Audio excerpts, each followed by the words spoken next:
Hey everyone, and welcome to my multimedia presentation that primarily focuses on the evaluation of public history, which was covered in the first module of this course. This presentation will act as both an introduction into public history and as an example of different types of public history institutions. I will also discuss different real public history sites that fall into each of these categories. The sheer number of opportunities that are available to public historians is astounding.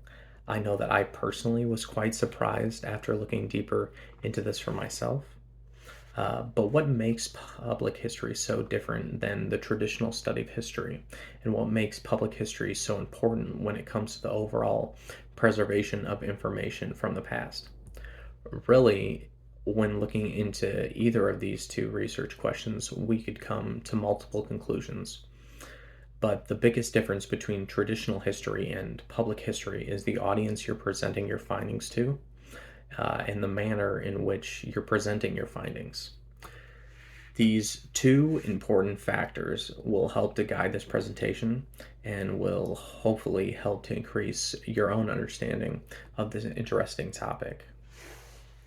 For a lot of people, sitting down in a classroom to study history just doesn't do it for them. Many individuals who could possibly have an interest in learning about history might be turned off to the idea of doing so if it means they're just going to be stuck in situations like I just described. How are we supposed to educate the public? Uh, though, if this means of learning about history doesn't always work. This is where public history steps in. Public history is more than just educating individuals about history. It's bringing history to life in a way that the traditional study of history doesn't do for everyone. On top of this, public history has a plethora of different styles of teaching that can reach a large number of people within our society and on our planet in general. Public history can simply come down to historical learning that happens outside the classroom. According to Introduction to Public History Interpreting the Past, Engaging Audiences by Leon, Nix, and Shroom, you can find public history at a museum, in a historic house, on a walking tour of a historic district, or on YouTube. Public historians can produce documentaries, historical markers, and smartphone apps. The field is broad enough to include more uh, ephemeral venues as well. A community event, a theatrical performance, a folk art demonstration. There are more forms of public history than we can name here, and new ones appear all the time, which is one of the things that makes the field vibrant and exciting.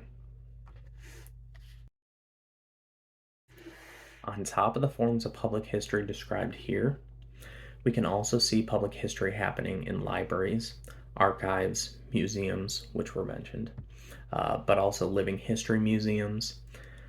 Other less traditional sites could also be considered to fall into the category of public history, such as national and state parks, national and state landmarks, national and state forests, and national and state waterfronts. Obviously, some of these sites are more environmentally based. However, most national parks, for example, house many historic sites and artifacts. Cuyahoga Valley National Park, which I recently traveled to myself, is a park that is mostly environmentally based, for example. However, it also houses a number of different historic buildings and locks that were once part of the Ohio and Erie canals. The Cuyahoga River also runs through the park, which surprisingly caught fire multiple times throughout the 19th and 20th centuries. Throughout the park, there is information on these events that helps bring the past to life. National parks and landmarks are great examples of public history, even if many of these landmarks are less well known than the national and state parks. One national landmark that I personally think has made huge strides in historic preservation and public history is the Pullman Monument on the south side of Chicago. It's the former production site of Pullman train cars. I personally lived near the historic site in the past, and I could see the ways in which it had a positive effect on the surrounding community. The monument in general is a public history site that anyone can benefit from visiting. So, what are the most important things to understand when trying to evaluate public history, though? Other than understanding the types of public history sites there are, we also need to further discuss the differences between traditional historic study and public history. The main factors to examine here are audience, as stated before, as well as collaboration and reflective practice. But what do these terms mean? When practicing traditional historical research, your audience is generally made up of other historians, or at least other scholars. These are individuals who uh, understand how to interpret and dissect this type of historical research. When it comes to public history, your audience could be almost anyone else. This is why it's incredibly important to understand that all humans learn within the contexts of their own experiences. This is something that Leon Nix and Shroom heavily emphasized in their book. This is why contextualized learning is so important. Every single person learns differently and interprets information differently. The same two people will not get the exact same information from the exact same historic information or historic site. They will relate their experiences to the information they're attempting to absorb. Creating public history institutions that foster inclusive environments are crucial to preserving history in general. Next, it's important to discuss why understanding collaboration is important when discussing public history. Collaboration does happen with traditional historic research, but it happens differently with public history. Public historians have to learn to collaborate not only with scholars, but also the public and stakeholders.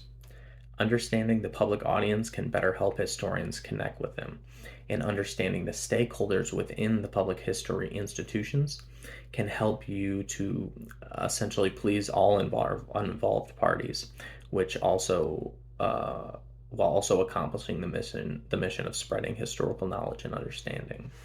This is also where having a good reflective practice comes into play.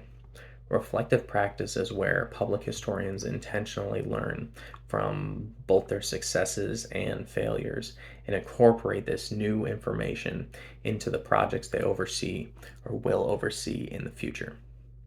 While reflecting, historians should focus on meeting their ethical responsibilities and being fair within their interpretations of both primary and secondary resources.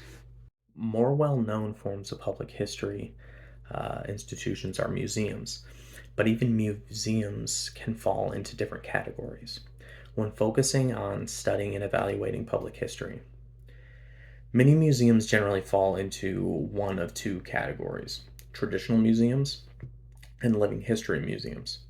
Obviously, there are museums that don't necessarily focus on history, but for this presentation, we're specifically focusing on museums that are historically based. When attempting to describe the difference between traditional history museums and a living history museum, I will mainly focus on two real life examples: Pilgrim Hall Museum and Plymouth Patuxent Museum. Both of these museums focus on the history of the Pilgrims and the colonization of southern New England. And both of these museums are located in Plymouth, Massachusetts. Pilgrim Hall is a great example of a traditional, historically based museum.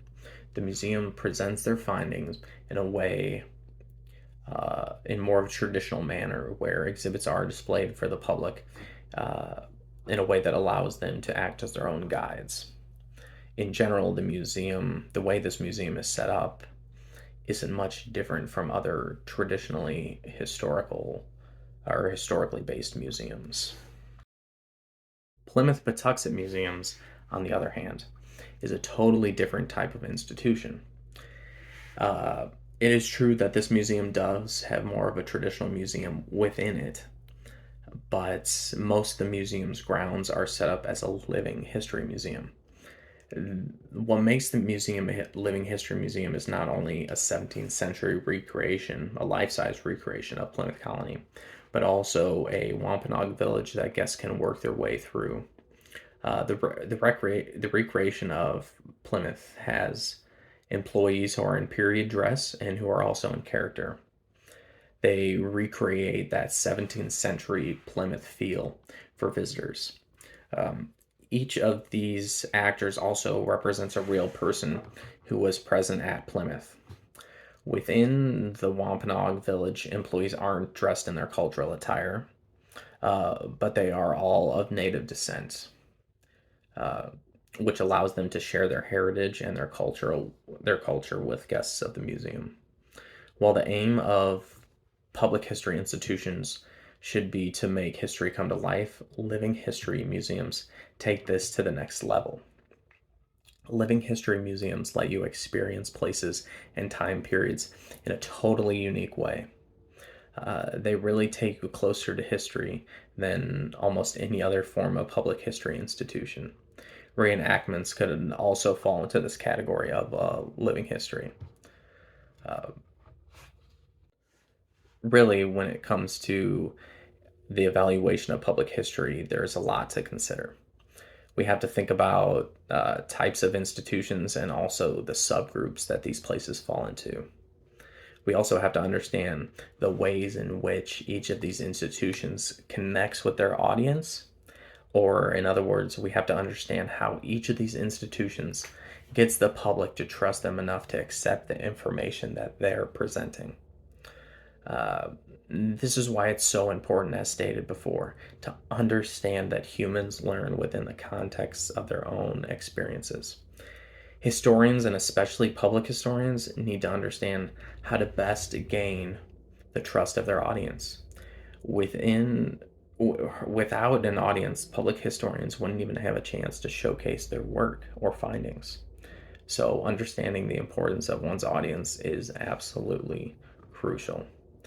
Thank you for taking the time to view my multimedia presentation this week. I'm really looking forward to digging into everyone else's work and seeing how learning about public history has influenced you all.